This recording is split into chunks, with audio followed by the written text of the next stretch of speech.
नमस्कार। आज हम जेम्स क्लियर की उस किताब के अंदर चलेंगे जिसने दुनिया भर में लाखों लोगों के सोचने का तरीका ही बदल दिया है, एटॉमिक हैबिट्स। ये इस बात का एक गहरा विश्लेषण है कि कैसे हमारी रोज की छोटी छोटी आदतें हमारी जिंदगी में बड़े मतलब कि असाधारण नतीजे ला सकती हैं।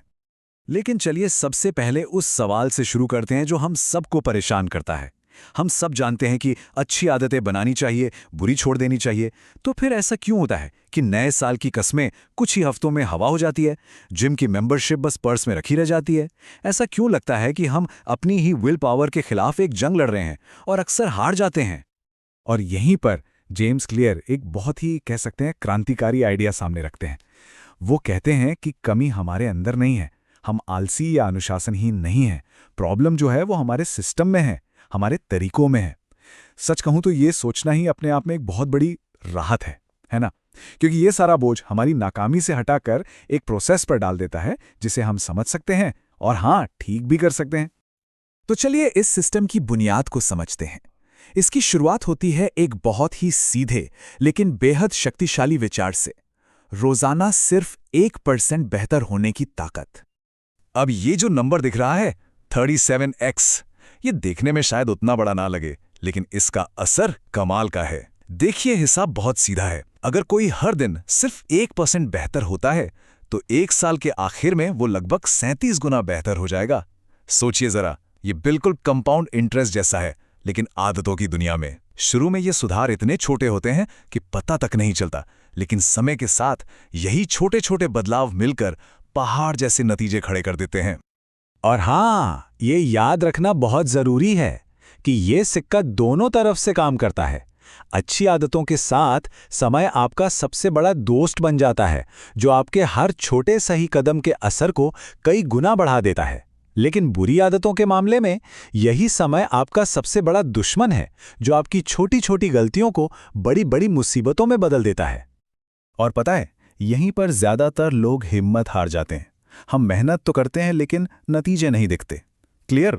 इसे कहते हैं प्लेटो ऑफ लेटेंट पोटेंशियल, यानी अव्यक्त क्षमता का पठार। इसे ऐसे समझिए, मान लीजिए एक बर्फ का टुकड़ा है जो -4 डिग्री पर है। आप उसे गर्म करना शुरू करते हैं, -3, -2, -1, फिर 0। अभी भी कुछ नहीं बदला, वो अब भी ठोस है। लेकिन जैसे ही तापमान 1 और डिग्री बढ़ता है, बूम, एक बड़ा बदलाव आता है और वो पिघलना शुरू कर देता है। हमारी आदतें भी बिल्कुल ऐसी ही है। जब तक हम उस टर्निंग पॉइंट पर नहीं पहुंचते, तब तक सब्र रखना बहुत जरूरी है। और ये हमें किताब के एक और बहुत ही जरूरी सिद्धांत की ओर ले जाता है। हमें अपने गोल से ज्यादा अपने सिस्टम्स पर ध्यान देना चाहिए। देखिए, लक्ष्य वो नतीजा है जो हम पाना चाहते हैं, जैसे मैराथन दौड़ना या कोई किताब खत्म करना। लेकिन सिस्टम वो प्रोसेस है जिससे हम उस नतीजे तक पहुंचते हैं, जैसे रोज दौड़ने जाना या रोज कुछ पन्ने लिखना। मजे की बात यह है कि जीतने वाले और हारने वाले दोनों के लक्ष्य एक जैसे हो सकते हैं, फर्क तो उनके सिस्टम में होता है। लक्ष्य आपको एक बार की जीत देते हैं, लेकिन सिस्टम आपको लगातार जीतना सिखाता है। इसलिए कहते हैं, मंजिल से नहीं, सफर से प्यार करना जरूरी है। और इन्हीं सिस्टम की जो सबसे छोटी इकाई है, वही है एटॉमिक हैबिट्स। जैसे एटम यानी परमाणु किसी मॉलिक्यूल की सबसे छोटी इकाई होते हैं, ठीक वैसे ही एटॉमिक हैबिट हमारे बड़े सिस्टम की सबसे छोटी लेकिन सबसे शक्तिशाली इकाई है। ये वही 1% का सुधार है, एक इतना छोटा बदलाव जो मिलकर असाधारण नतीजे पैदा करता है। तो सवाल ये उठता है कि हम इन एटॉमिक आदतों को अपनी जिंदगी में लाएं कैसे? इसके लिए क्लियर एक बहुत ही आसान और प्रैक्टिकल फ्रेमवर्क देते हैं। व्यवहार में बदलाव के 4 नियम। पहला, मेक इट ऑब्वियस, यानी इसे स्पष्ट बनाएं। दूसरा, मेक इट अट्रैक्टिव, इसे आकर्षक बनाएं। तीसरा, मेक इट ईजी, इसे आसान बनाएं। और चौथा, मेक इट सैटिस्फाइंग, इसे संतोषजनक बनाएं। चलिए पहले नियम को थोड़ा और समझते हैं।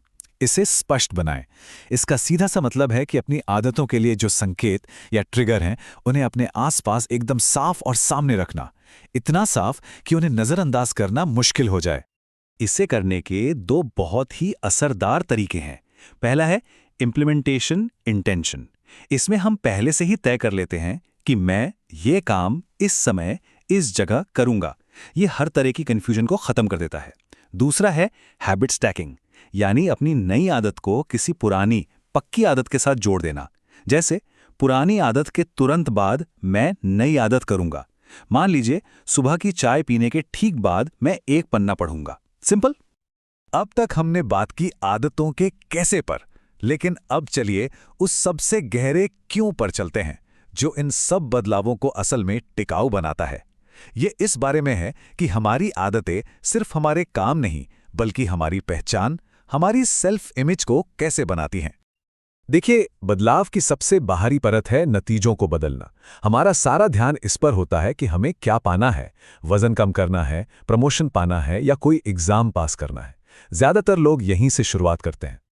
दूसरी और इससे थोड़ी गहरी परत है अपनी प्रक्रिया को बदलना। यहां हमारा ध्यान इस पर होता है कि हम क्या करते हैं, यानी अपनी आदतों और सिस्टम को बदलना। जैसे जिम का एक नया रूटीन शुरू करना या अपने काम करने के तरीके को बेहतर बनाना। लेकिन बदलाव की जो सबसे गहरी और सबसे शक्तिशाली परत है वो है अपनी पहचान को बदलना। ये इस बारे में है कि हम खुद को क्या मानते हैं, हमारे विश्वास क्या हैं। जब कोई ये सोचना शुरू कर देता है कि मैं एक सेहतमंद इंसान हूं या मैं एक लेखक हूं, तो उस पहचान से जुड़े काम अपने आप होने लगते हैं। असली बदलाव बाहर से अंदर नहीं बल्कि अंदर से बाहर की ओर होता है। और ये इस पूरे विचार का निचोड़ है। हम जो भी करते हैं, चाहे वो कितना भी छोटा क्यों ना हो, वो इस बात के लिए एक वोट की तरह है कि हम कौन बनना चाहते हैं। जब भी कोई जंक फूड की जगह सलाद चुनता है तो वो एक स्वस्थ इंसान बनने के लिए वोट कर रहा है। जब कोई टीवी देखने की जगह किताब का एक पन्ना पढ़ता है तो वो एक पढ़ने वाला इंसान बनने के लिए वोट कर रहा है। तो ठीक है, ये सब जानकर कोई भी इस सफर की शुरुआत आखिर करे कहां से? जेम्स क्लियर इसके लिए एक बहुत ही आसान और प्रैक्टिकल टूल देते हैं जिसे वो 2 मिनट का नियम कहते हैं। इसका सिद्धांत बहुत ही आसान है। किसी भी नई आदत का जो सबसे पहला कदम है उसे इतना छोटा कर दो कि उसे पूरा करने में 2 मिनट से भी कम लगें। यहां मकसद आदत को पूरा करना नहीं है बल्कि उसे शुरू करने की कला में माहिर होना है। ये शुरुआत करने में जो आलस और हिचकिचाहट होती है ना, उसे लगभग खत्म ही कर देता है। तो इस नियम के हिसाब से रोज 1 घंटा योगा करना बन जाता है अपनी योगा मैट बिछाना। रोज 5 किलोमीटर दौड़ना बन जाता है अपने दौड़ने वाले जूते पहनना। और एक किताब पढ़ना बन जाता है किताब का सिर्फ एक पन्ना पढ़ना। बात बस इतनी सी है कि एक बार जब शुरुआत हो जाती है तो आगे बढ़ना बहुत आसान हो जाता है। असली लड़ाई तो बस शुरू करने की ही है। तो आखिर में ये पूरा विश्लेषण हमें एक बहुत ही शक्तिशाली सवाल पर लाकर छोड़ता है, ये जानते हुए कि हमारी हर छोटी आदत हमारी पहचान के लिए एक वोट की तरह है। तो आज हम सब किस तरह का इंसान बनने के लिए अपना वोट डाल रहे हैं?